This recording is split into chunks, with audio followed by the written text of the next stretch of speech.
Decision night in America. This election night will be historic no matter who wins. America's presidential elections are global showstoppers. Across presidential battlegrounds. In America alone, tens of millions tune in live to election night coverage.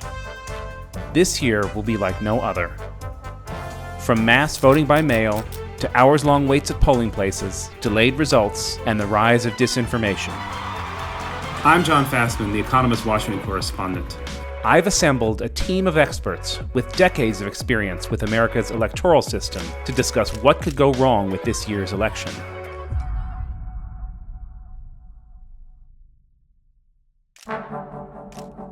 Difficult elections are not new for America. Putting on a show of unity for the cameras. But there's never been a presidential election held during an epidemic that has killed more than 200,000 Americans and involving a president with little regard for democratic norms and institutions. Will you commit here today for a peaceful transfer of power? We want to get rid of the ballots, and we'll have a very peaceful. There won't be a transfer, frankly. There'll be a continuation. The potential for chaos is huge.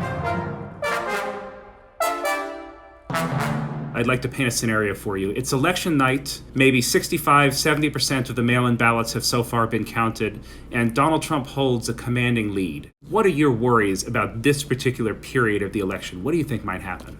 If we're in a position where hundreds of thousands or millions of ballots in decisive states can't be counted until after election night, that is going to be an explosive situation. And I don't think telling voters to be patient, the media saying, wait, it may be 4 days, it may be a week, I just don't think that's going to be enough in the situation we face. The fact is that there will be an information vacuum on election night. We have an example from this election cycle, the Iowa caucuses. 8, 4, 5, 10, 20, 12, 13 more. The results weren't particularly clear because the process was confused. Let's think about that on steroids on election night with at least one candidate in particular who we know is likely to lie about the results of the election. So I will jump in. What worries me is where a significant number of Americans don't accept the outcomes as fair. If we don't figure out a way to stave off these problems, or unless there are landslide victories across the country, the immediate aftermath of the election is going to tear the country apart.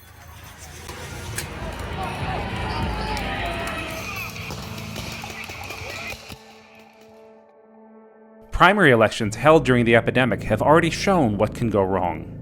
The Wisconsin primary on April 7th was chaotic. They were short 7,000 poll workers, and many polling places were closed. In November 2016, Milwaukee, the biggest city in Wisconsin, had 182 polling places. In this year's primary, there were just 5. Was it easy to find this place, Mom? No, it was very difficult. How many miles outside the city are we? 2.5 miles. We did a study of the turnout effect of Wisconsin's long lines in their April primary, and found that those long lines depressed turnout by more than 8.3%, and that those effects weren't felt evenly across the board. For African American voters in particular, turnout went down by more than 10%. Those lines are leading to lost votes. Barriers to voting, particularly for non-white voters, predate the epidemic. A complex patchwork of laws, regulations, and practices often place burdens that fall heaviest on voters of color. Even before COVID-19, Black and Hispanic voters were more likely than whites to have to wait in line to cast their ballots. Between 2012 and 2018, almost 1,700 polling places closed. Most of those were in majority-minority areas. Monet, you are waging one of the most important voting rights fights in perhaps the most important state in America. What are you seeing on the ground? In a state like Florida, voter suppression does begin before we even make it to the ballot box. We've seen precinct locations being moved without notification being sent to voters. We've seen voters removed simply because their last names were ethnic sounding and there was some fear that they may not be eligible to vote. This year, non-whites make up a third of the American electorate, the highest ever share. There are a lot of votes to be won or lost. Organizations like Monet Holder's New Florida Majority are taking the fight for voting access to the courts. The most recent litigation actually began in March when the pandemic first hit, and we filed to do an emergency injunction to expand the timeline for early voting and for returning ballots and requesting them. There are at least 228 court cases pending in, I think, 43 states, DC, and Puerto Rico. Rick, is that an unusual amount of cases? This is, of course, unprecedented. We've never seen this level of litigation in advance of an election. The litigation is being brought by political parties and their affiliates. These lawsuits mainly concern changes to voting rules brought about by the epidemic. One of the biggest concerns is the rise in voting by mail. In 2016, voting by mail was not widely used, as many states required voters to provide an excuse for why they couldn't vote in person. But in this election, almost all states will allow voting by mail, with either no excuse needed or with fear of contracting COVID-19 as a valid excuse. And 9 states and Washington, D.C. are even mailing a ballot to every registered voter. Yet many underfunded electoral districts are woefully unprepared. States have experienced challenges in accommodating that surge, and votes are being lost along the way for failure to process absentee ballots on time, for mail delays where people don't receive them on time, and for counting problems where states are unable to or are rejecting an inordinately large number of those ballots compared to usual years. Right now, we're predicting that we'll have about 4.2 million absentee ballots or vote by mail ballots in Florida, and we're scared that the Postal Service may not deliver them. There may not be enough poll workers within our county election offices to actually hand open and process those.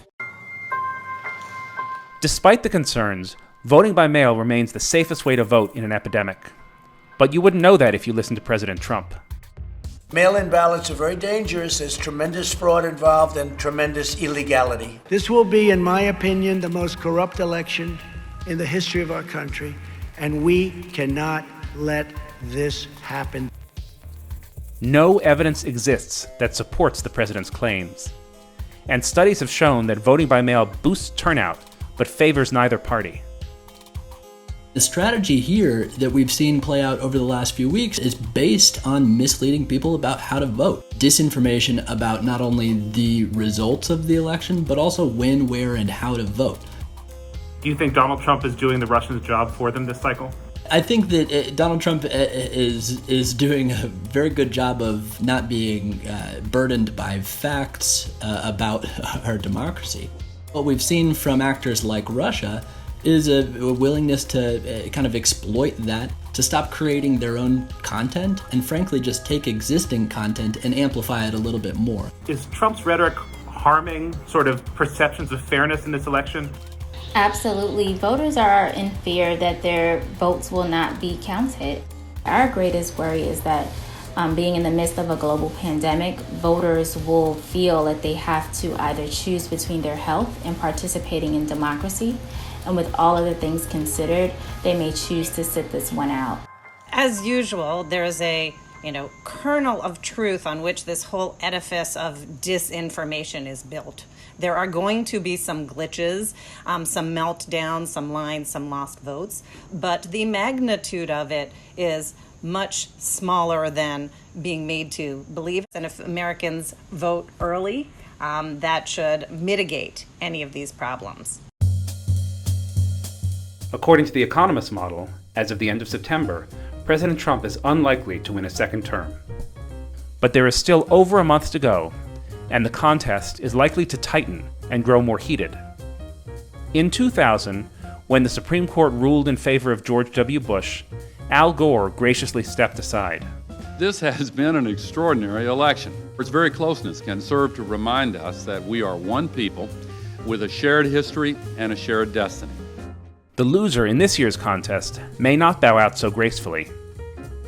and that could have a lasting impact on the esteem in which both Americans and the world hold the country's democracy. I'm John Fassman, the Economist Washington correspondent. With Election Day less than 6 weeks away, you can join me and my colleagues from the U.S. team for a live digital event we're hosting especially for Economist readers and viewers. We'll be discussing the economic impact of the election and answering any questions you might have about the rest of the campaign.